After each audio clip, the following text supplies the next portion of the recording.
제가 이제 서론 이야기를 조금 하게 될 텐데요.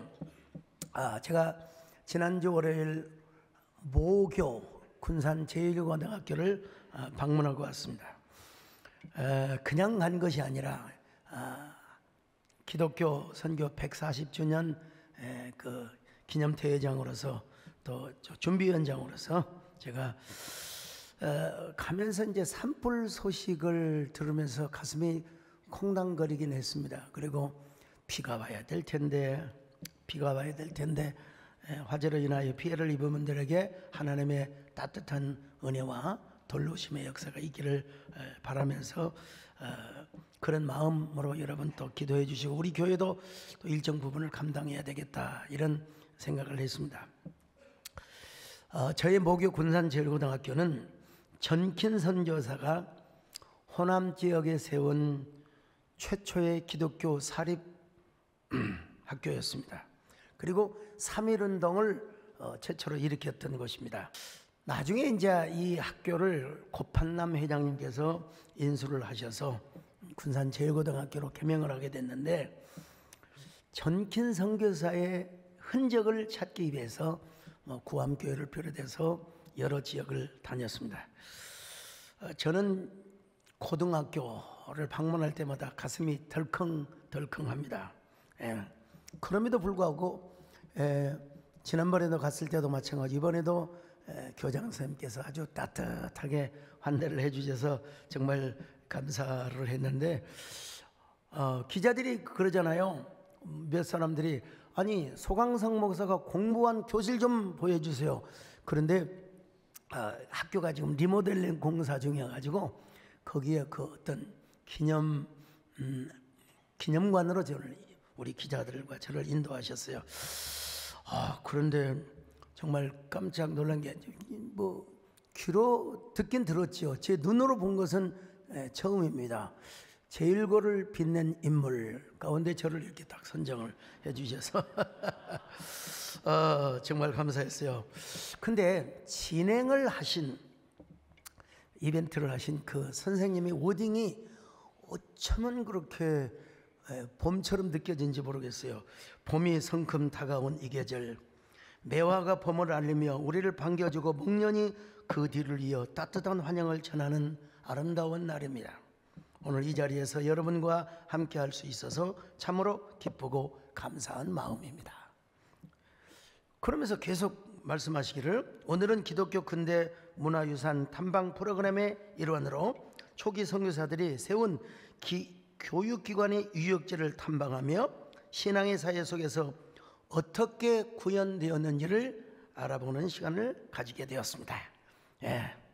의미를 군산 제1고등학교는 그 역사적인 의미를 간직한 소중한 청소입니다.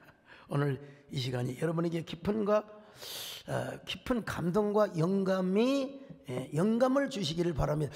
이건 완전히 보면 꼭 예배하는 것처럼 이게 알고 보니까 제가 교장 선생님한테 말하고 저분 분명히 국어 선생님 맞죠? 그랬더니 국어 선생님이라고. 근데 저는 그 순서지도 받지를 못했어요. 교장 선생님의 인사 말씀이 있고 나서 제가 한마디 하는 걸로 저는 그렇게 통보를 받았거든요.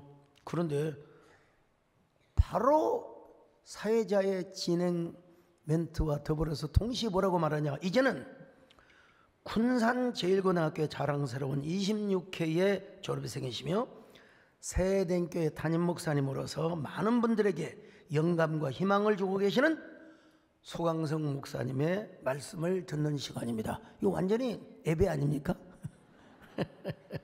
그러고 나서 또 뭐라고 하냐면 봄꽃이 피어나듯 목사님의 말씀이 우리의 마음속에 새로운 깨달음과 희망을 피워내시기를 바랍니다. 큰 박수로 하여간 제가 어리버리했어요. 여러분요. 그냥 막 큰 박수로 맞이해 주시기 바랍니다. 박수를 치는데 저는 라파 시오네라고 하는 합창자들이요 와 하는 소리에 제가 여러분, 응급결에, 이 말을 응급결이라고 해야 됩니까? 그냥 뭐라고 했냐면요, 여러분 안녕하세요. 저는 다시 생각해봐도 군산제일고등학교를 졸업한 것이 제 인생의 가장 큰 행복이라고 여겨집니다. 저는 다시 태어나도 군산제일고등학교를 입학할 것입니다. 군산하면 제 마음에는 한 줄기 햇살처럼 포근하게 다가왔지요. 저는 우리 학교를 다니면서 이쁜 꽃씨 하나를 발견했습니다. 그 꽃씨는 예수님이었습니다. 이제 더 이상 하면 제가 좀 그렇고요. 그 꽃씨가 제 안에 뿌려져서 꽃이 피어 오늘에는 지금 목회자가 되었고 교계를 이끄는 지도자 중에 한 사람이 되었습니다. 그러나 아무리 종교 지도자라 할지라도 하이튼 시절, 고교 시절을 잊을 수가 없지요. 사실 여러분과 저는 하늘 아래서 영원한 동문이라고 할 수 있습니다. 여러분 가슴에 꽃이 하나, 그리고 밤에는 빛나는 별 하나를 소유하시기를 바랍니다. 그러면서 이제 김정혜 시인의 그대 앞에 봄이 있다라는 시를 읽어줬어요. 사랑하는 이여, 상처받지 않는 사랑이 어디 있으랴. 추운 겨울 다 지내고 꽃필 차례가 바로 그대 앞에 있다. 어떻게 맞췄느냐? 여러분의 모든 꿈과 희망이 봄꽃으로 피어나기를 기도하겠습니다. 감사합니다.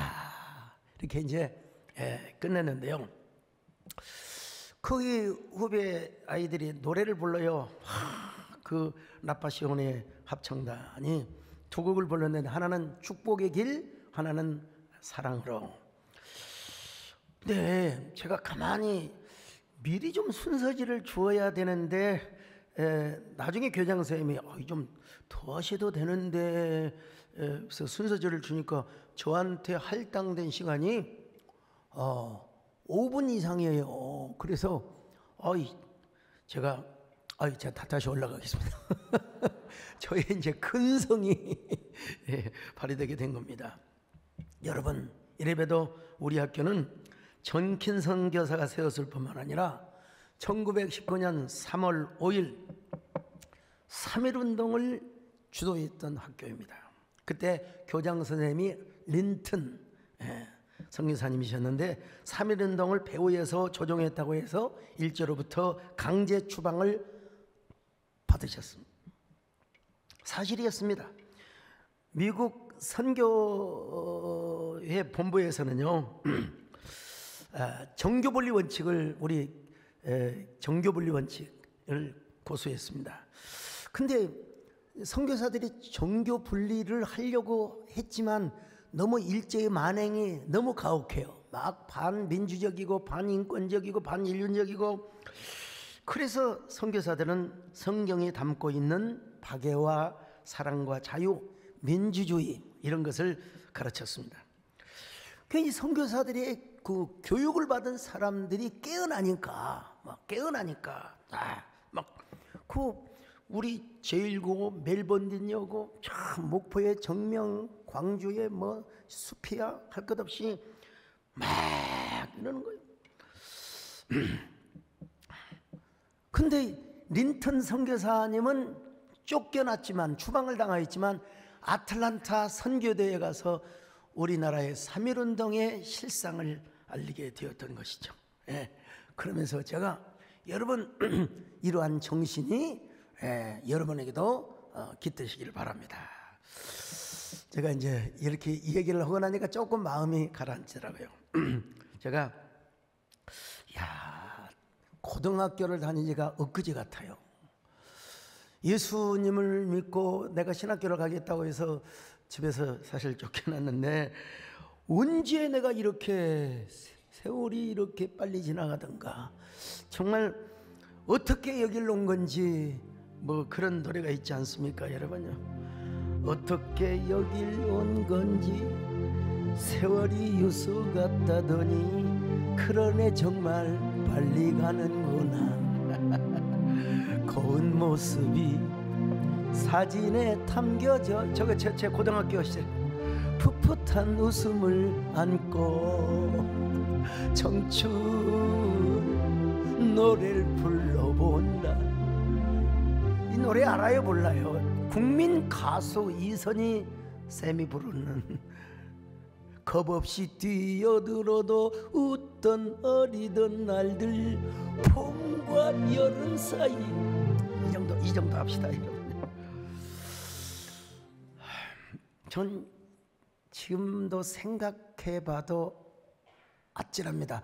아니 설교 시작할 때부터 선풍기를 틀어놓고 찬양 내가 고난 중에도 찬송할 수 있으면 노래를 하는데 가슴이 막 이러다가 온 머리에서 발끝까지 막 그 전류가 흐르는 듯한 막 심장이 두근거리는. 아니 저는 예수의 자도 모르고 교회 교자도 교회를 한번 가본 사람이 아니에요. 저는 저희 아버님은 예수는 누가 믿느냐, 교회는 누가, 쌍놈들이 다닌다. 그런 교육을 받아가지고 절대로. 근데 딱 한 번 가본 적이 있어요.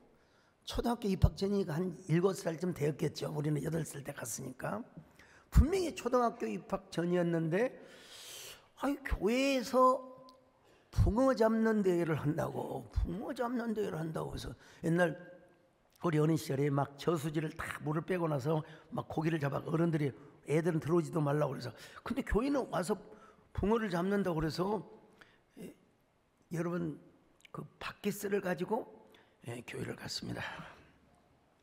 근데 지금도 그 교회 건물이 있는데요, 사람이 이렇게 앉지 않아요. 빠각하게 앉아가지고 어디 앉을 데가 없어요. 문도 열어놓고.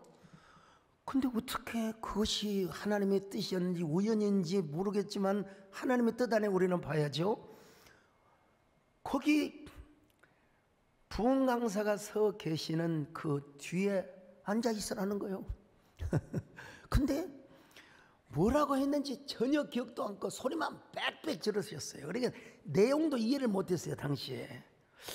아니 난 붕어를 잡는다고 했는데 도대체 왜 저럴까. 저는 약간 어린 시절에 붕어를 잡고 뭐 피레미를 잡고 이런 거 미꾸라지 잡고는 되게 좋아했거든요. 알고 봤더니 부흥회여서 부흥회. 부흥회. 우리 유성문 장로님이 저한테 그러더라고요. 목사님 행님이 노벨 문학상을 받았냐고. 그래서 예? 그랬어요. 아니 우리 형님보다 내가 더 글을 잘 쓰는데 제가 받아야죠. 그랬더니 아니 해밍웨이를 형님이라고. 저도 이게 벌써 귀가 먹었나 발음이 잘못됐는지 모르지만 형님 해밍웨이 비슷하잖아요. 오랫동안 통성 기도를 하신 후에 막 그냥 저에게 손을 얹어서 기도하는데 막 쌈배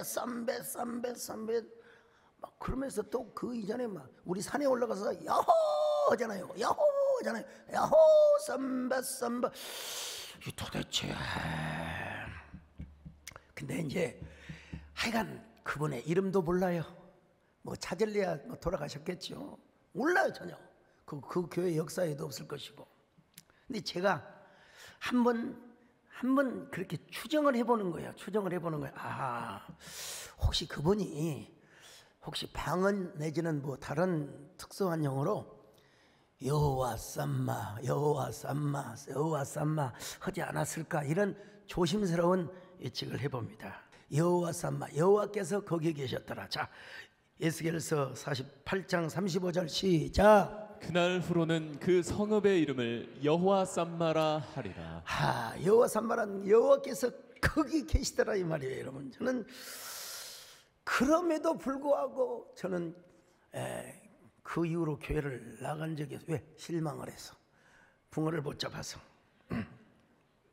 저는 예수의 자도 몰랐는데 제가 어떻게 해서 군산 제1고등학교를 들어가게 되었고, 지금 생각해 보면 너무나 죄송해요. 그때 당시에 고등학교 선생님들 특별히 그 학교를 설립해 주신 여러 관계자분들에게 참 죄송한 마음이 사실 들어요. 그런데 그때 제 마음에 좀 반항적인, 여러분 사춘기 때 그러잖아요. 반항적인 마음이 아마 생겼던 것 같아요. 공부가 인생의 전부냐. 그때부터 몰라 사실은 철학적 사고를 좀 하게 되었던 것 같아요. 그리고 제일 힘든 시간이 어떤 시간이냐면 수학 시간이야. 수학 시간. 왜 그렇게 수학을 혼자, 선생님이 혼자 풀면서 그러지? 혼자 풀면서 y는 ax 플러스 bx 플러스 그러지. 그때 여러분 저는 소설책을 읽고 있었고 무협지를 읽고 있었고 그럴 때가 있었어요. 근데 그런 저에게 기숙사에 있는 후배 친구가 형 교회 한번 와보세요. 그래서 야, 이 미친 이마, 내가 왜 교회를 가냐? 우리 아버지가 그러더라. 교회는 싼 것들만 나간다고. 아유, 그 또렷한 눈빛으로 뭐라고 말한 줄 아십니까? 형, 반드시 형은 교회 나오게 될 것입니다. 내가 하나님께 기도하고 있거든요. 그리고 얼마 지나고 나서는 뭐라고 또 다가온 줄 아세요? 이게 여러분 전도 전략입니다. 형, 교회 가면 이쁜 자매들이 많아요. 그리고 얼마나 다정하게 대해준 줄 아세요? 거기에다가 또 충동 심리를 자극시킵니다. 근데 걔들이 말이요, 우리 학교를 아주 거지 같은 학교라고 막 그냥 조롱하고 있어요. 형이 가서 혼 좀 내주세요. 그 말에 제가 요것들 가만히 있나 봐라 하고 여러분 교회를 갔어요. 교회를 가니까 어쩌면 그렇게 얌전하고 다소곳하게, 여러분 우리 안내원들 꼭 배우셔야 됩니다. 안녕하세요 형제님. 잘 오셨어요. 교복을 입고 갔거든요. 딱 그때 제일 여러분 좀 배지 딱 들고. 근데 그날이 언제냐면 토요일이에요. 옛날에 중고등부를 토요일날 드렸거든요. 1978년 8월 5일. 여러분 토요일입니다. 한번 달려 보여줘 보세요. 정확히. 제가 이날을 잊을 수가 없어요. 다 찾아봤어요. 다 찾아보니까 그날이더라고요. 근데 그날 목사님께서 설교를 하시는데 하필이면 베드로가 예수님을 3번 부인하는 내용을 막 반복해서 그러면 안 된다. 어떤 역경과 혼란이 와도 우리는 신앙의 지조를 지켜야 돼. 아이고야, 내가 요 이야기를 듣고요, 이런 우리 시골 말로 이런 뭐 같은 인간이라고, 내가 만약에 예수님의 제자라면 난 절대로 안 그럴 것이다. 그때 목사님이, 자 여러분, 우리 인간은 죄인입니다. 예수님이 우리를 위해 십자가에 죽으셨습니다. 그러므로 여러분 구원받기 위해서는 예수님을 믿어야 됩니다. 이렇게 해서 영접 기도를 했더라면은 제가 바로 영접 기도와 함께 예수님을 구주로 영접했을 거예요. 근데 그렇게 하고 이제 또 2부 순서 레크레이션 시간을 갖더라고요. 뭐 어떤 애는 노래 부르고 어떤 애는 또 와서 뭐 개그를 하고 막 그러는데 있더니 그 제가 새로 갔을 거 아니겠어요. 그리고 똘밋똘밋하게 생겼던 거 아니겠어요? 우리 목사님께서 저 새로 나온 학생, 그때 저 이전에 김재필이라고 하는 분이 이제 중고등부 회장을 했는데 새로 그 양반 얼마나 믿음이 좋은지 어디 있는지 모르겠어요. 아무튼요. 근데 새로 오는 사람 나오라고 그래서 저는 교회 처음 왔습니다. 아무것도 모릅니다. 그랬더니 그냥 하라고 그냥. 그래서 그러면 저 아는 것이 유행가밖에 없는데요. 유행가도 해라고. 그냥 괜찮다고. 여러분 1978년도에 합동 측의 교회는 얼마나 뭐라고 할까요? 세상적으로 말하면 고리타분한 보수적인 그런 교회예요. 그런데 아니 유행가를 불러도 된다고 해서 그냥 불러봤어요. 그냥 옛날에 그 유명했던 우리 때의 인기였던 고요하게 흐르는 밤의 정막을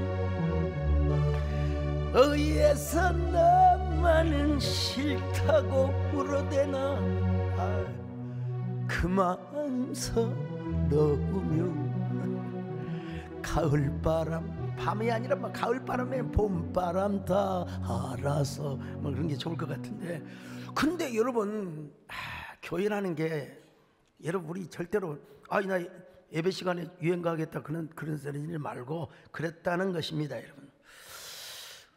막 박수를 쳐주고 막 목사님이 어쩜 이렇게 노래를 잘하냐고 지금은 떨려서 못하지만 그때는 잘했어요.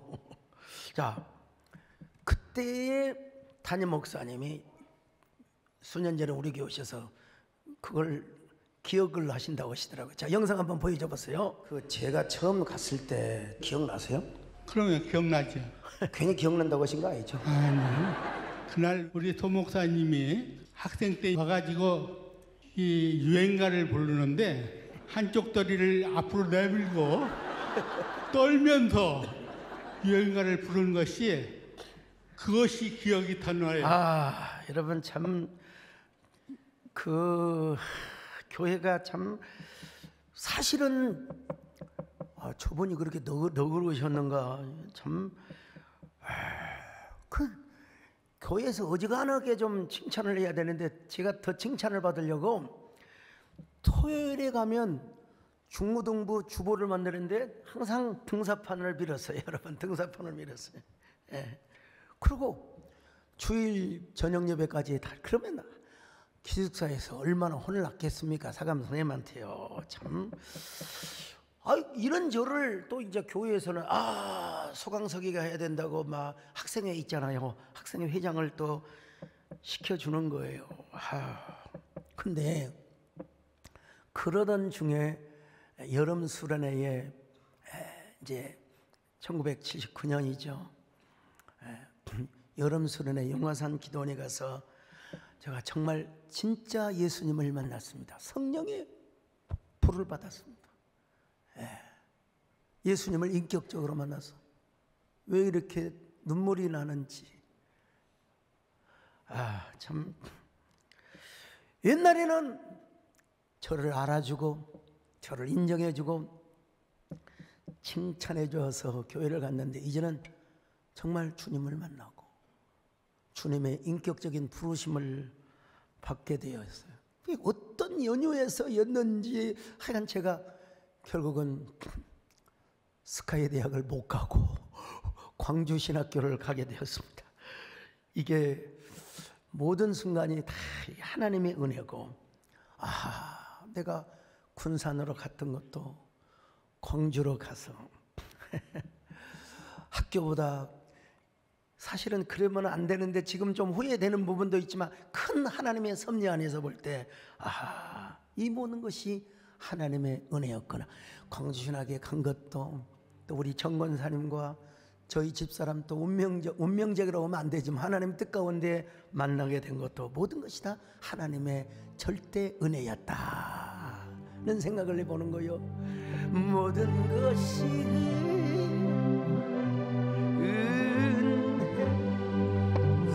은혜하는 은혜 내 삶에 당연한 것 하나도 없었던 것은 모든 것이 은혜.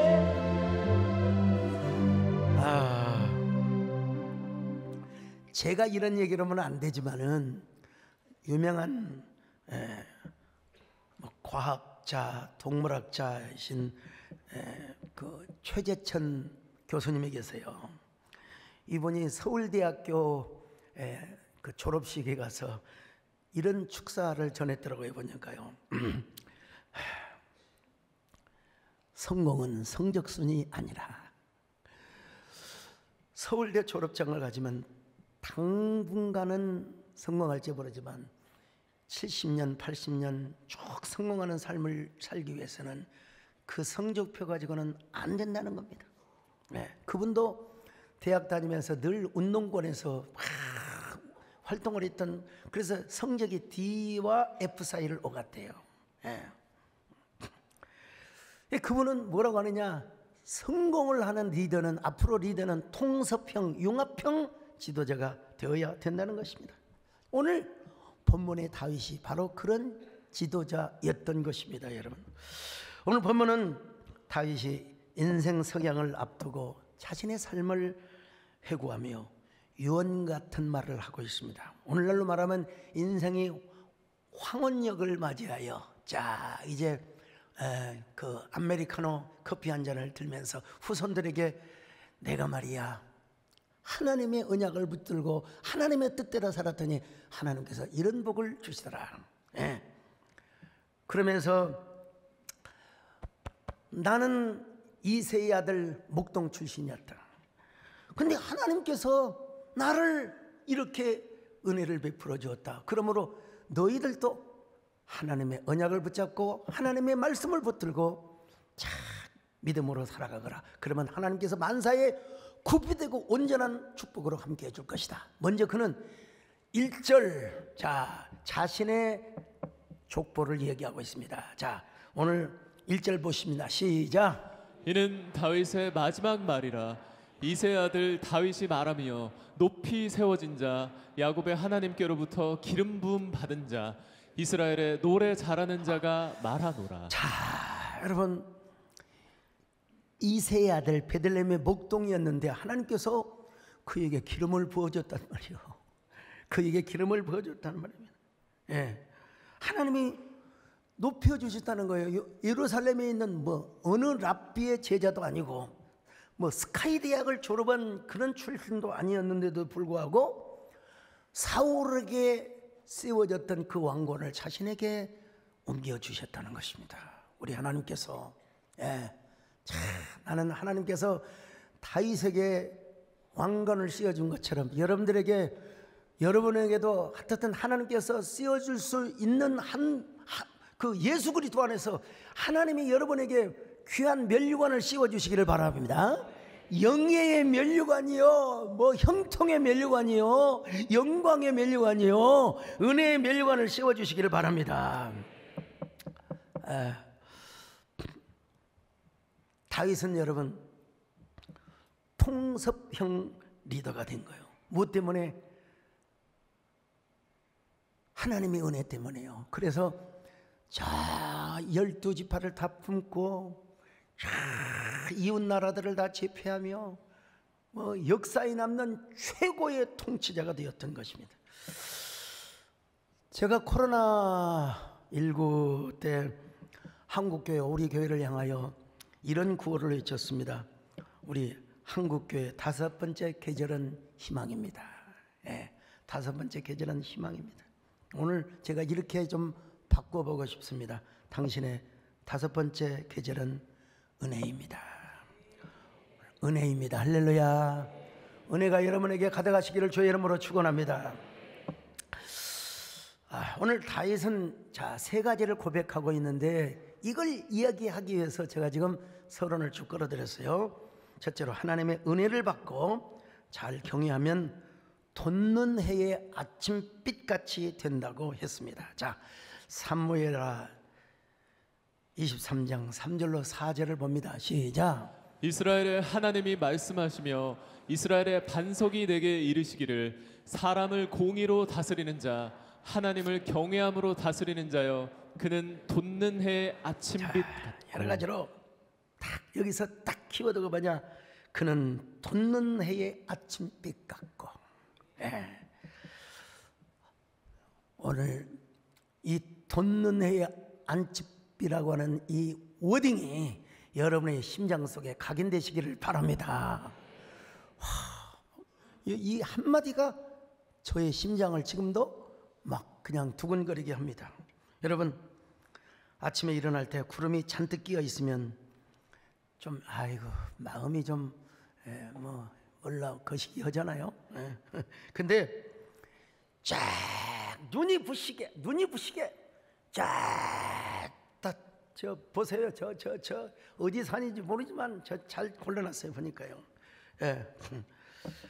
저는 저런 태양에 의의 태양 되신 예수 그리스도가 우리의 마음에도 떠오를 수 있기를 바랍니다. 우리의 삶을 한번 돌이켜 보십시오.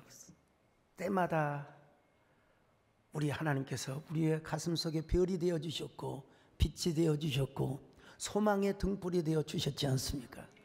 오늘 여러분 언제나 하나님께서 여러분에게 빛이 되어 주시기를 바랍니다. 의로운 태양으로 떠올라 주시기를 바랍니다. 그러니까 사실 우리가 염려할 필요가 없습니다. 염려는 내일이 알아서 할 것이고, 오늘 우리가 하나님을 잘 섬기면 언제나 주님 예수는 나의 햇살이 될 것이고 나의 동력한 일이 될 것이 아니겠습니까?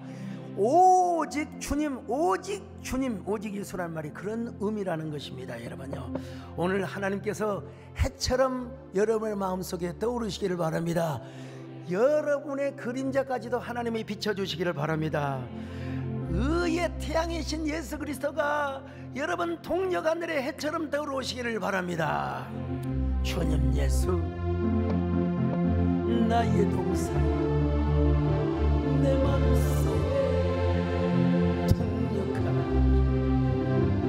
아침 햇살 가득한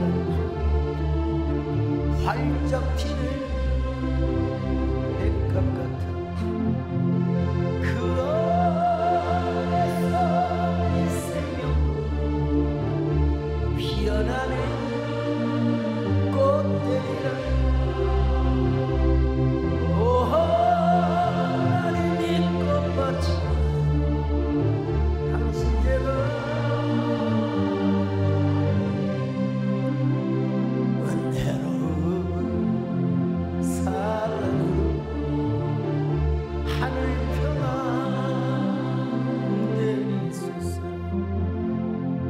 하늘 평안 내려주시기를 주의 이름으로 축원합니다.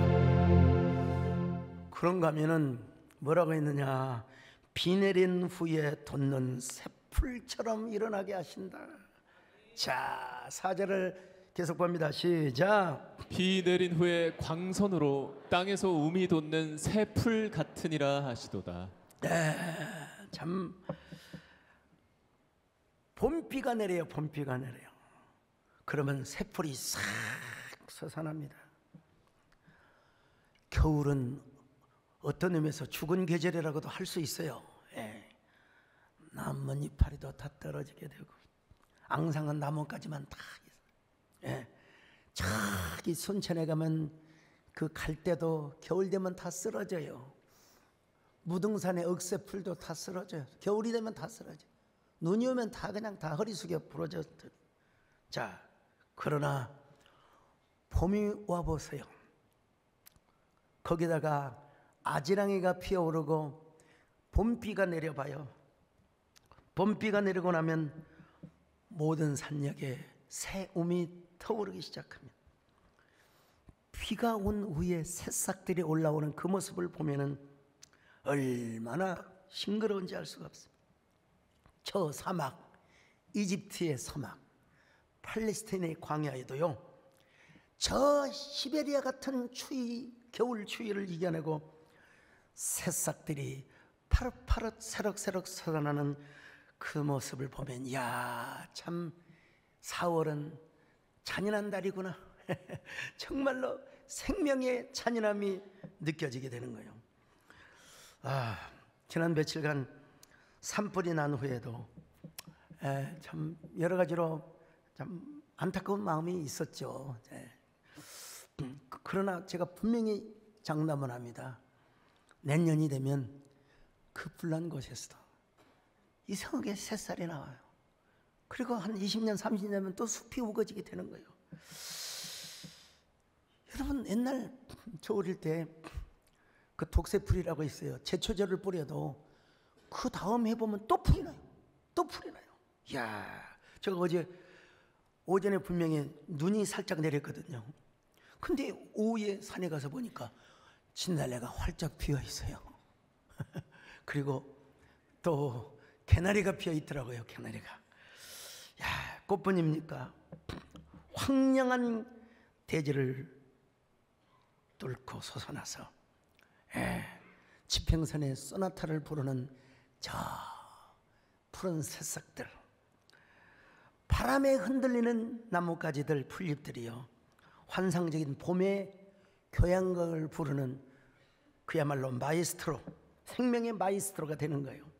그 역동하는 생명의 박동, 푸르는 생명의 품포지를 보면 이야, 이건 창조주의 질서의 원리다. 하나님의 섭니다. 예.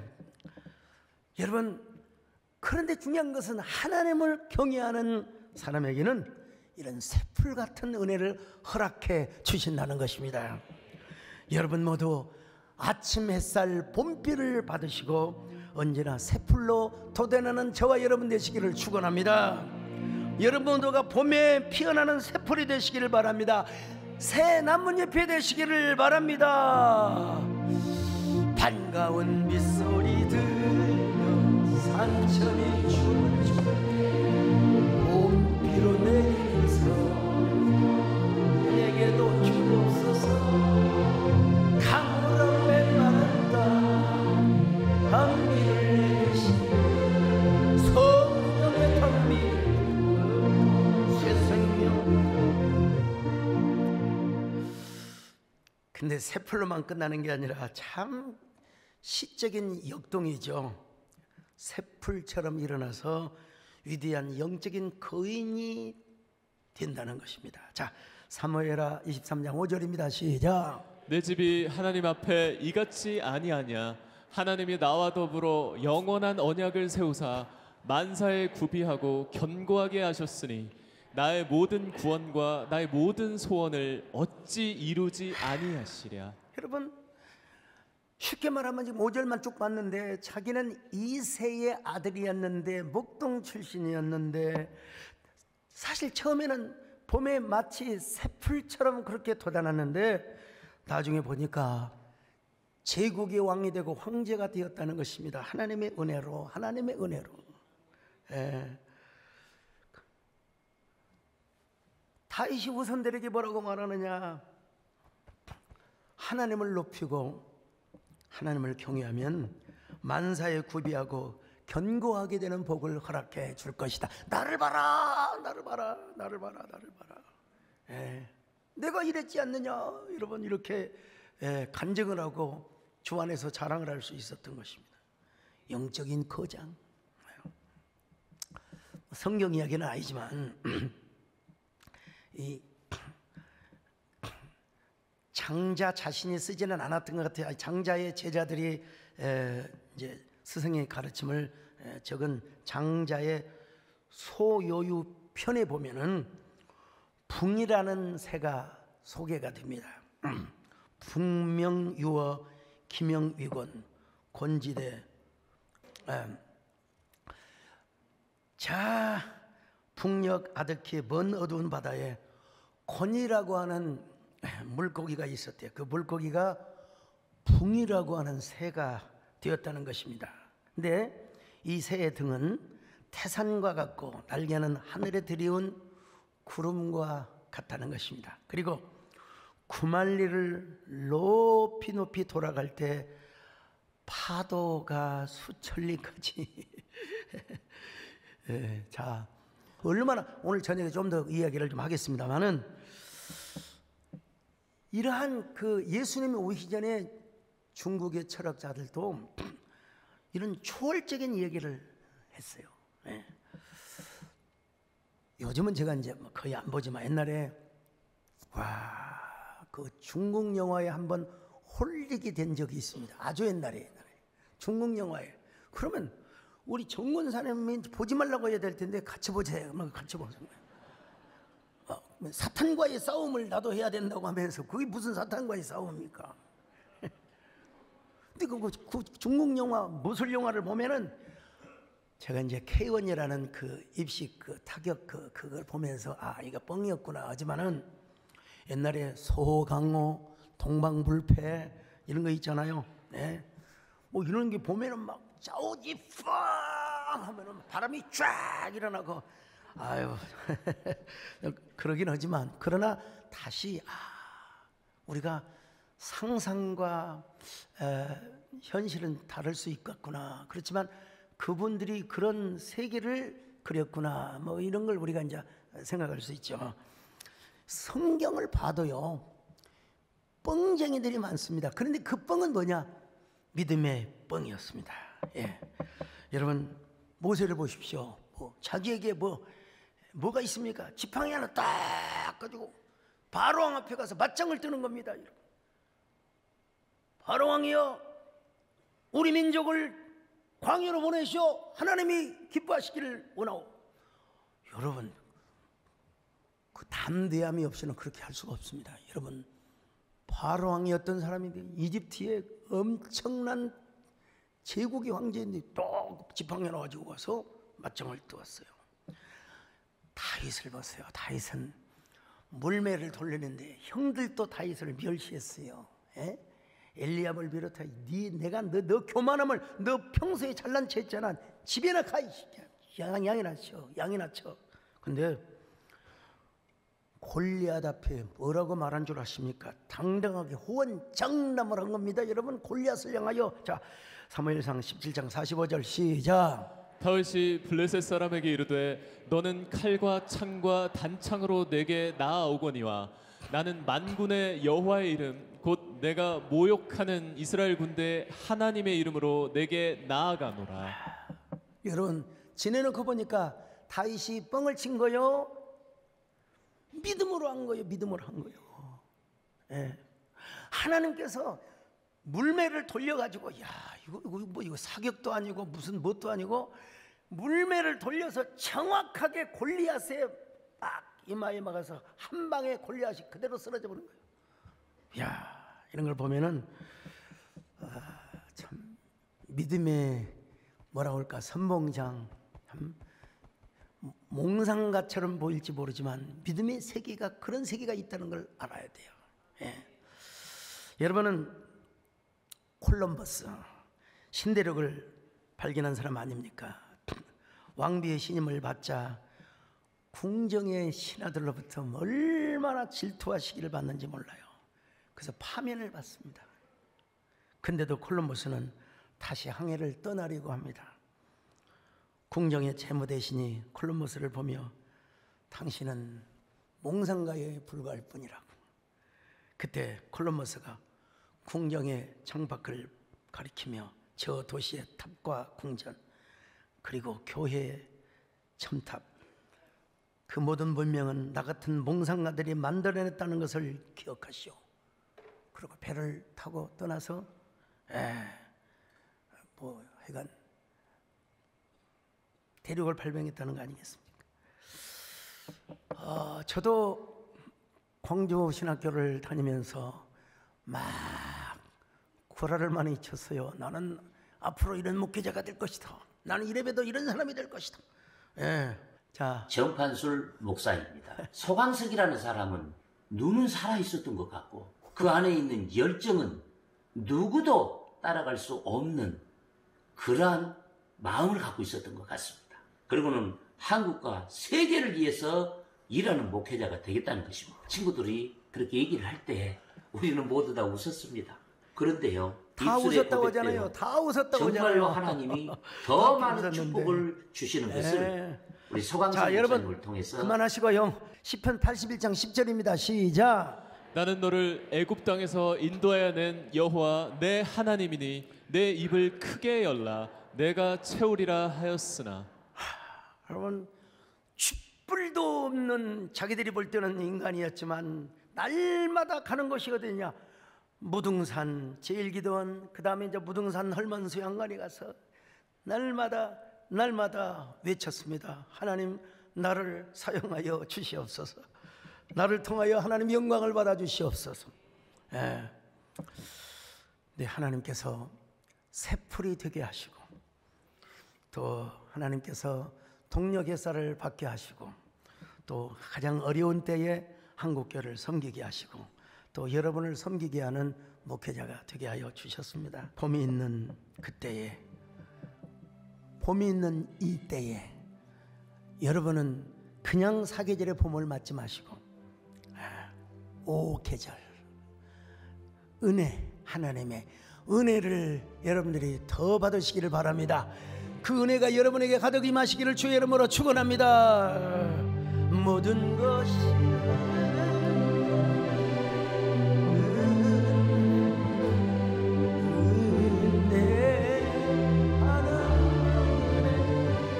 삶의 당면 없었던 것은 모든 것이 은혜. 하나님 감사합니다. 하나님의 은혜가 아침 햇살처럼 비치게 하여 주시옵소서. 봄비처럼 나리게 하여 주옵소서. 우리의 심령이 새싹처럼 솟아오르게 하여 주옵소서. 봄꽃처럼 피어나게 하여 주옵소서. 마침내 영적인 거룩한 거인들이 되게 하여 주시옵소서. 예수님의 이름으로 기도드립나이다.